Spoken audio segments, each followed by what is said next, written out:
Hola y bienvenidos de nuevo al canal. Hoy os traigo un vídeo en el que seguiremos con la serie de vídeos de termodinámica para estudios universitarios. Y bien, en este problema nos dicen lo siguiente. Nos dicen que la radiación se puede tratar como un gas de fotones que cumple las siguientes ecuaciones de estado. Una para la energía interna, en la que tenemos una constante por el volumen y la temperatura de la cuerda, y una en la que la presión se puede expresar en términos de T, como una constante partido 3 por la temperatura a la cuarta. Bien, nos dicen ahora que consideremos que este gas de fotones se encuentra en un recipiente de un cierto volumen V sub 0 a una cierta temperatura T sub 0.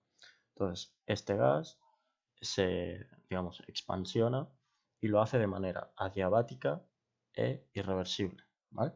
Hasta llegar a un nuevo estado de equilibrio donde el volumen final es 2 veces el volumen que teníamos al inicio.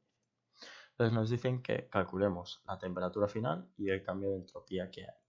Y que repitamos el cálculo, pero para el caso en el que el proceso sea reversible.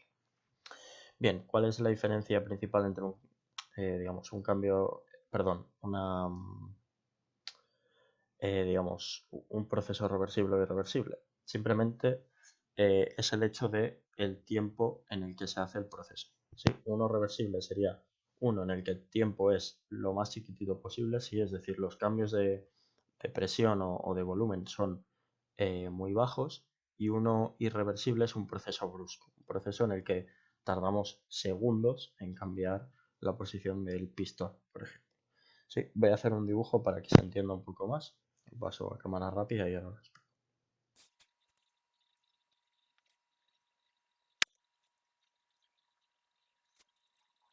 Bien, lo que os decía. Esto de aquí es un pistón el cual podemos mover, ¿sí? El cual podemos bajar o subir o dependiendo de lo que haga el gas. Y lo que hacemos es expansionar este gas de alguna manera hasta que el volumen llega a doblarse. ¿Sí? Entonces, esto, pues si es un proceso adiabático, es decir, no libera calor, pues digamos generará un cambio de entropía en el sistema, ¿sí? De forma general. Y esto es lo que nos piden calcular. Bien, ¿cómo hacemos esto? Pues como siempre partimos del primer principio de que el diferencial de U es igual al diferencial de calor más el diferencial de trabajo, y esto de aquí siempre lo podemos expresar como T por el diferencial de S menos P por el diferencial de V. De manera que podemos aislar el diferencial de S y esto será 1 partido T por el diferencial de U más P por el diferencial de V. Bien, ¿qué ganamos con esto? Pues si os fijáis, al inicio nos dicen, perdonad, las ecuaciones de estado. ¿Sí? Nos dan estas dos ecuaciones de estado y justamente aquí abajo nosotros tenemos el diferencial de U y el diferencial de V. ¿Sí? Lo que queremos de alguna manera es expresar este diferencial de S en cosas que conozcamos, ¿sí? En cambios que podamos cuantificar. Es decir, nosotros sabemos el cambio que hay en el volumen, ¿sí? Aquí tenemos el cambio que habría, ¿sí? Sería simplemente la diferencia, ¿no? Es V sub 0. Y el cambio de temperaturas no lo sabemos, pero es justamente lo que nos piden encontrar en la primera parte del ejercicio. Así que nos convendría de alguna manera reexpresar todo esto que hay aquí en términos de diferencial de T y diferencial de V. ¿Sí? Entonces vamos a hacer esto y ¿qué obtenemos? Bien, pues vamos a calcular primero, a ver, el diferencial de U sería, pues nos venimos a esta expresión de aquí, ¿sí? Si queréis la copio por aquí abajo y así la tenemos.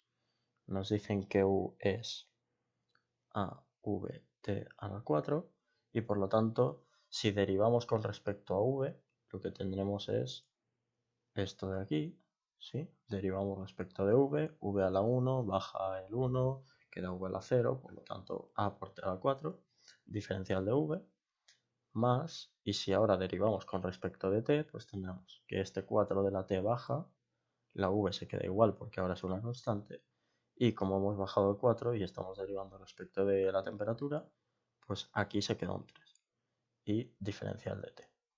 Sí, espero que se haya entendido. Entonces borramos esta u y hacemos algo análogo. Perdón, no hacemos nada porque no tenemos la expresión. O sea, tenemos la expresión de p, pero aquí no hay diferencial de p, ¿sí? Entonces, simplemente sustituyendo esto aquí, ¿vale? Obtendríamos, a ver, lo siguiente. Tenemos 1 partido t. Dejadme que escriba primero esta parte de aquí, ¿vale? Tendríamos 4av t a la 3 diferencial de t.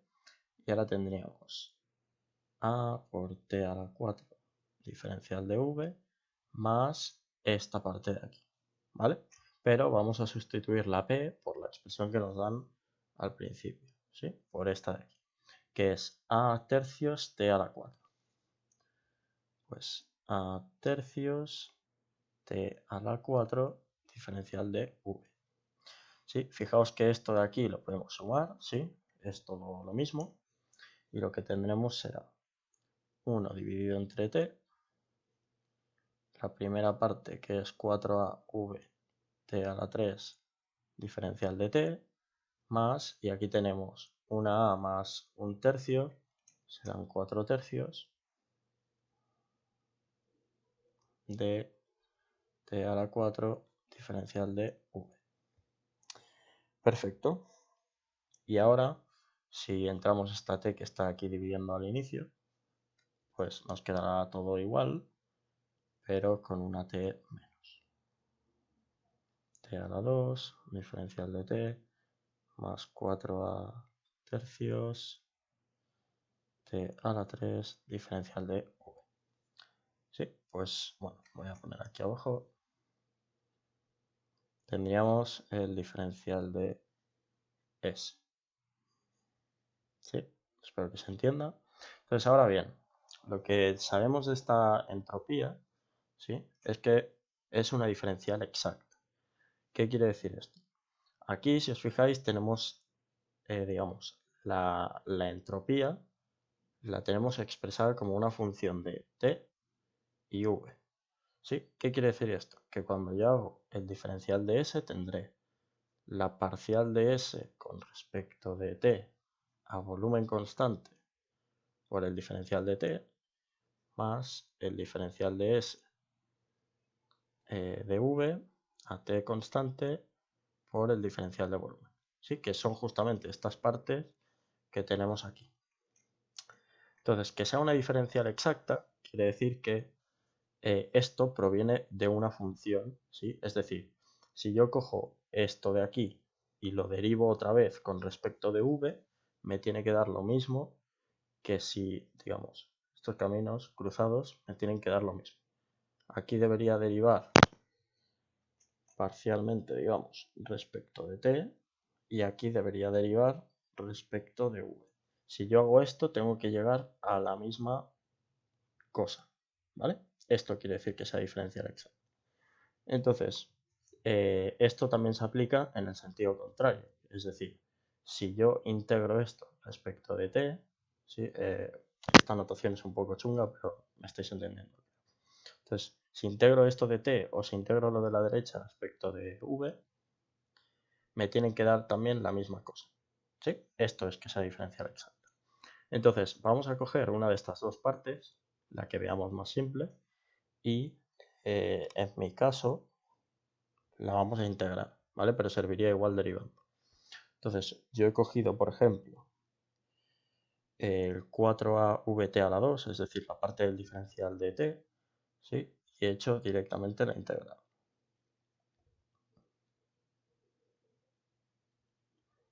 Entonces, si integramos respecto a t, esto de aquí, bueno, el 4av se puede quedar fuera de la integral. Y esto será 4av por la integral de t a la 2, que será t a la 3 partido 3, ¿no? Más una cierta constante de integración. Bien, entonces, si ahora cogemos esta función de aquí, que propiamente va a ser la s, ¿vale? S de t y de v, y la derivamos con respecto de v a t constante, fijaos que estamos haciendo esto de aquí, que no es otra cosa que esta cosa aquí. Sí, la voy a marcar en rojo para que se vea aún más. Voy a poner aquí un asterisquito en rojo para que entendáis por qué sale esto, ¿vale? Entonces, si derivamos esto, no estamos haciendo otra cosa que, a ver, que lo vuelvo a escribir, la derivada respecto de v de esta cosa de aquí. Voy a reescribirlo un poco mejor. 4 tercios a v t a 3 más una cierta constante. Entonces, si derivamos esto respecto de v, fijaos que en el primer término nos cargamos directamente esta v y nos queda 4 tercios de a t a la 3. Y la constante, pues directamente sale. ¿Sí?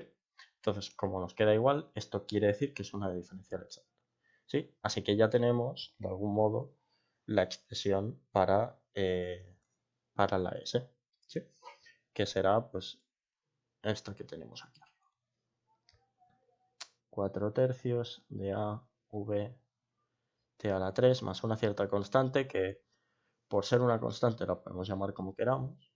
Así que de manera, digamos, razonable, la vamos a llamar S sub 0. ¿Sí?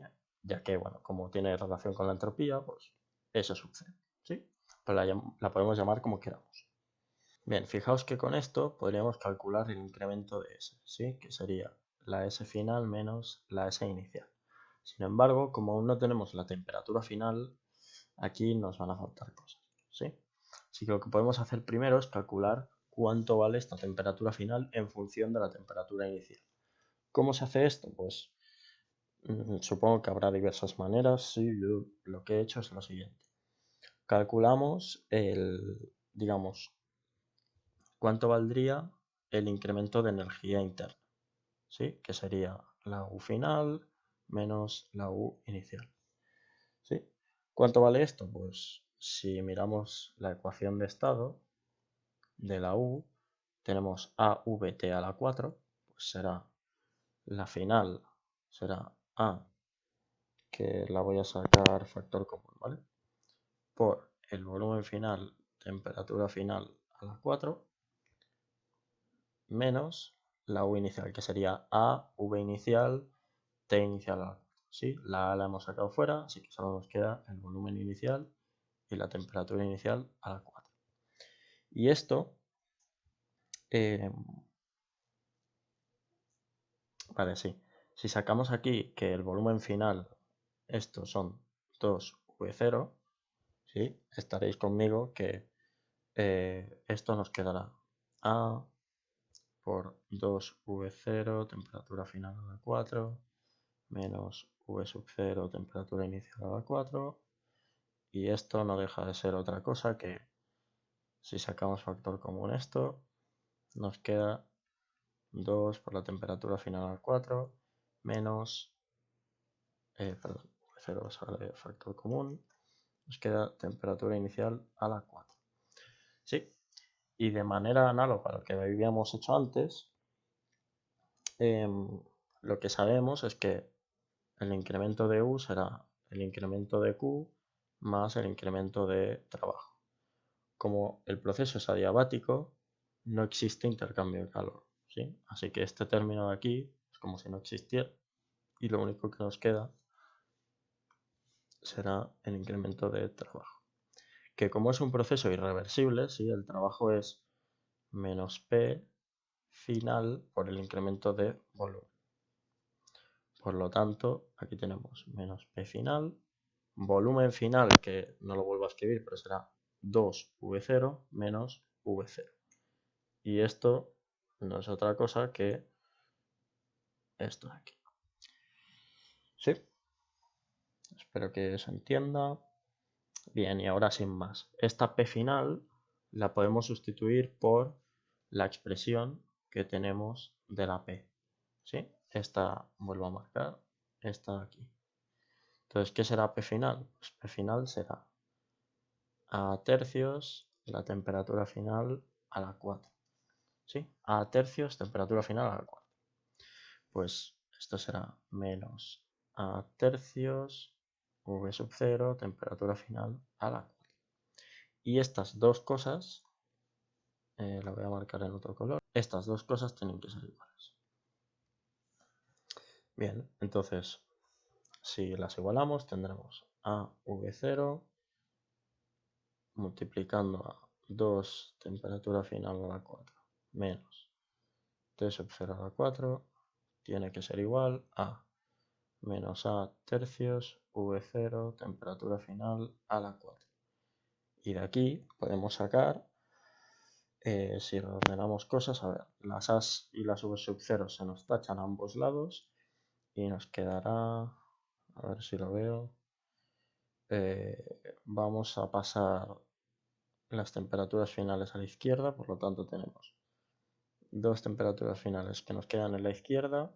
Este término pasa sumando, nos quedará más un tercio de esta temperatura final al 4. Tiene que ser igual a T sub 0 cuartos. Sí.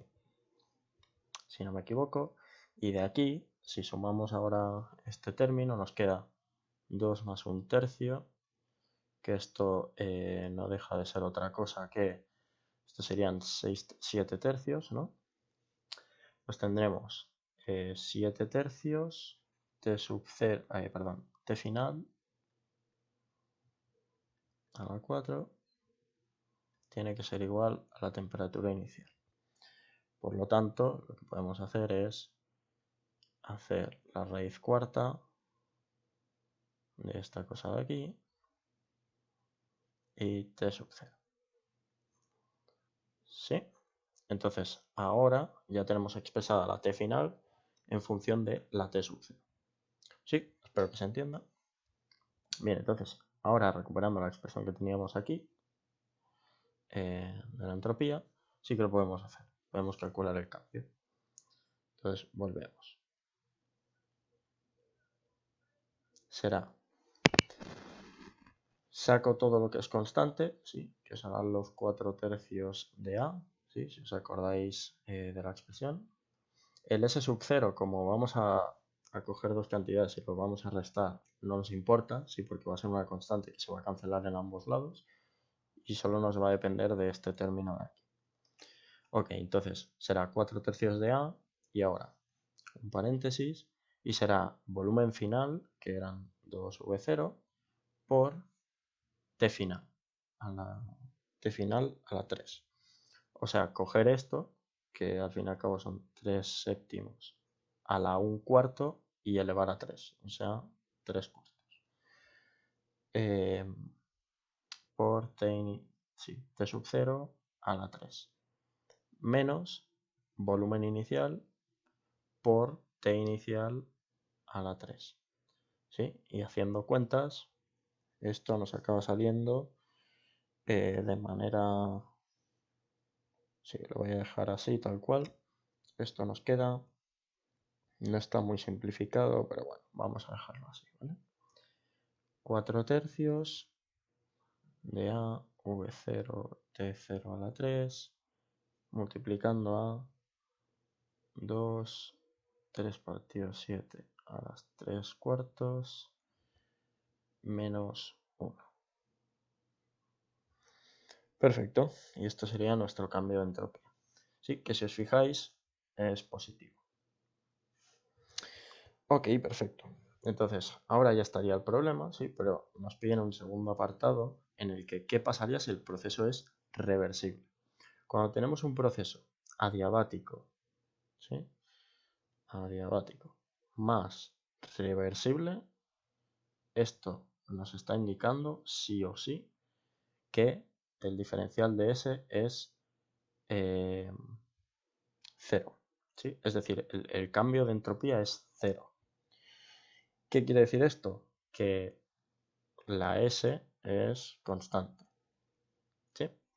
Entonces, si es constante, pues lo tenemos prácticamente todo hecho. ¿Vale? ¿Por qué esto? Porque como ya habíamos calculado la función de la entropía, ¿sí? Como la S era 4 tercios de AVT a la 3, ¿sí? Y no habíamos tenido en cuenta ningún proceso reversible o irreversible, pues esto era general. Entonces, si esto tiene que ser constante, implica de alguna manera, como el 4/3 también es una constante, pues que vt a la 3 también es constante. ¿Sí? ¿Qué quiere decir que esto sea constante? Pues muy sencillo, que si cogemos dos puntos de equilibrio, ¿sí? el punto 1 y punto 2, o punto inicial y punto final, tienen que ser iguales. Es decir, v0 t sub 0 a la 3 tiene que ser lo mismo que v final por t final a la 3. Y esto quiere decir que el t final a la 3 tiene que ser pues la división de volúmenes por la t inicial a la 3. Y de manera análoga, pues esto tiene que ser v0, v final a la 1/3 t sub 0. ¿Sí? ¿Y qué sabemos nosotros? Pues justamente este volumen final. ¿Sí? Este volumen final no deja de ser otra cosa que los dos v sub 0 que teníamos al principio. Así que introduciendo que el volumen final es 2v0, pues nos quedará v0 entre 2v0, se cancelan, nos queda un medio. ¿Sí? O lo que es igual 2 a la menos 1/3 de t sub 0. Aquí me he dejado el 0. ¿Sí? Entonces ya lo tenemos hecho. Y bueno, como hemos dicho que el diferencial de S es 0, pues esto implica que el cambio de entropía es 0. ¿Sí? Esto pasa siempre cuando tenemos que que el proceso es adiabático y el proceso es reversible. ¿Sí? No es una coma, es y, ¿vale? O sea, cuando pasan las dos cosas. Entonces, siempre que tengamos la expresión de S calculada, pues podemos hacer este truquito de aquí y así nos apañamos, ¿vale? Pues nada, espero que se haya entendido. Me ha quedado el vídeo un poquito largo, pero creo que he ido paso por paso y se entiende más o menos todo lo que he hecho. Así que nada, cualquier duda la podéis dejar abajo en los comentarios y iré contestando a medida de lo posible. Así que nada, nos vemos en la próxima. Adiós.